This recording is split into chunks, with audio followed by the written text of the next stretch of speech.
কবরে যদি আগরবাতি, মোমবাতি আর চাদর দেওয়া জায়েজ হতো, জান্নাতুল বাকিতে 10,000 সাহাবীদের মাজার আছে। সুবহানাল্লাহ। হযরতে ওসমান রাদিয়াল্লাহু তাআলা আনহু শুয়ে আছেন জান্নাতুল বাকিতে।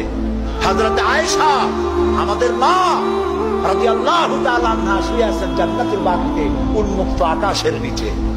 আহারে, হযরতে আব্দুল্লাহ ইবনে মাসউদ রাদিয়াল্লাহু তাআলা আনহু শুয়ে আছেন জান্নাতুল বাকিতে। চাদর নাই, আগরবাতি নাই, মোমবাতি নাই, কিচ্ছু নাই।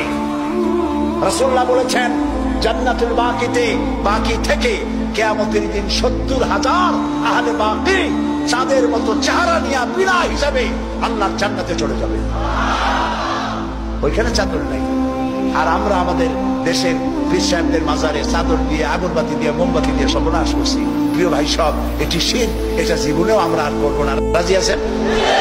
রাজি আছেন? কারা কারা রাজি? 2 হাত উঁচু করে দেখা। আলহামদুলিল্লাহ বলি, হাত নামান, বলি আলহামদুলিল্লাহ। জোরে বলেন আলহামদুলিল্লাহ।